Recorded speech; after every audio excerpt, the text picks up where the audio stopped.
Hey everybody, first off, I want to say sorry for not putting out a whole lot of content lately. I've been fighting off a horrible cold over the past week and a half, and I basically lost my voice. I still think I only got about half of it back now, but it's been a little bit of a challenge, and I haven't really been able to do recordings because I haven't been able to talk. So kind of able to talk a little bit now. So anyway, um, a lot of you know me for breeding ball pythons. But what some of you may not know is that I actually used to breed a lot of different species of reptiles. I started off by breeding geckos and chameleons and bearded dragons and these guys back here, green tree pythons. I've actually been breeding green tree pythons for as long as I've been breeding ball pythons. However, green tree pythons are much more of a challenge to breed, and so I don't produce nearly as many. I probably produced, I would say, like 25,000 ball pythons over my 23 years of breeding them. I've been breeding green tree pythons for 23 years as well. I probably produced 200, 250 or something like that. So not nearly as many. They take up a lot more space, and the eggs are more difficult to hatch. The babies are difficult to raise. So they're just a more challenging species in general, but I love them.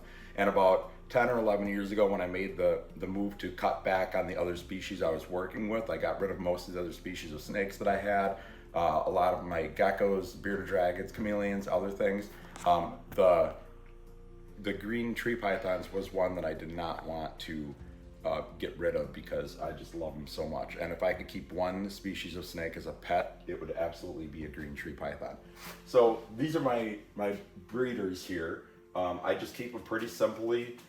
These cages aren't complete yet. I do want to put some live plants in there too, some potted plants for more cover, just to make it look nicer. I've kept green tree pythons in a lot of different cagings over the years, anything from plastic tubs to large melamine cages and things like that. But these work pretty well for me. And right now I have these all paired up. The males do need to come out now because the breeding season's pretty much over. Any female that's gravid is gonna be gravid already. So I'm gonna remove the males and put them in their own cage. But basically that's how I have them set up, just some branches and like I said, ideally live plants in there as well.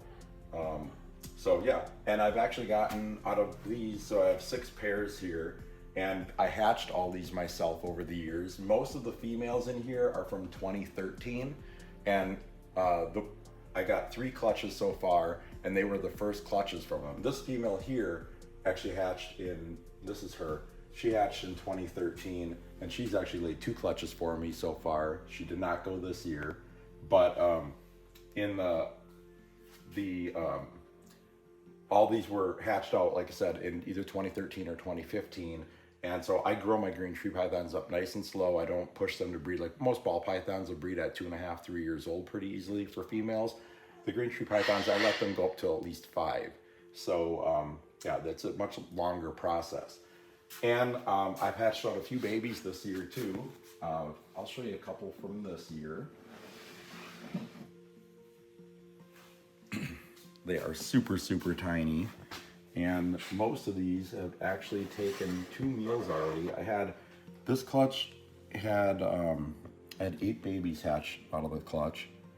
And 6 out of the 8 actually took pinky mice for their first meal the first time offered. So it's pretty incredible. These cages these perches are from the Reptile Perch. You can find them online, and they work really great. They're fairly easy to assemble. Water bowl's a little big for this size of a container, but it works. It'll help keep the humidity high in there. So yeah, the hardest thing about baby green tree pythons is actually getting them to eat. But these guys have been pretty good for the most part. And I've got 2 more clutches that are going to hatch, and I think I'm gonna get 1 more clutch to be laid yet this year as well.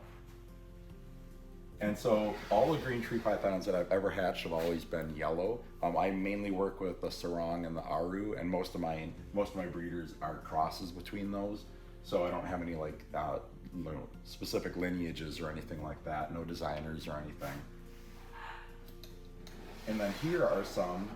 These actually hatched in December of 2021, and they're just undergoing their color change. These juveniles that I'm going to show you right now were actually produced by this pair right here. So the cool thing is that all of all the ones that I have left here are all very, very different from each other. So here's another one.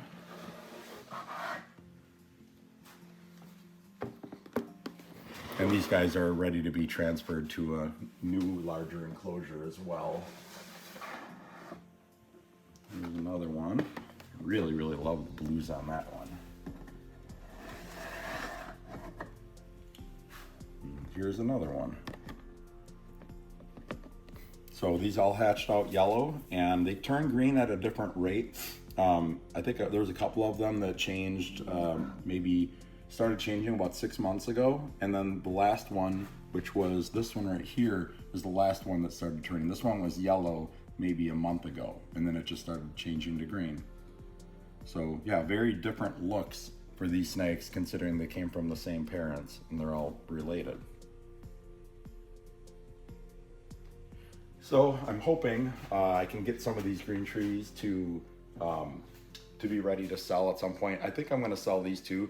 Another thing about green tree pythons that makes them challenging is that you don't want to sex them until they're at least a year old, because their tails are extremely fragile and you can actually damage the tails and permanently kink the tails if you try to probe them when they're too young. So these guys are well over a year old now, so I'm going to be probing them fairly soon and figuring out what the sexes are. I might have a couple of these available, and I'll probably have all of these available at some point too. And then, like I said, I have 2 more clutches incubating right now, so hopefully it'll be a really good year for green tree pythons for me, and I'll actually have quite a few available. So if you're interested in a green tree python, hit me up and we'll see what we can work out. So anyway, to see what I have available, not green tree pythons, but to see what I have available for ball pythons, make sure to check out royalconstrictordesigns.com. Also make sure to go to patreon.com and search for Royal Constrictor Designs. See what we have to offer to Patreon members. We do a lot of exclusive videos. If you're a Patreon member, you're seeing this before anybody else can. And we've got a lot of promo codes for discounts on animals.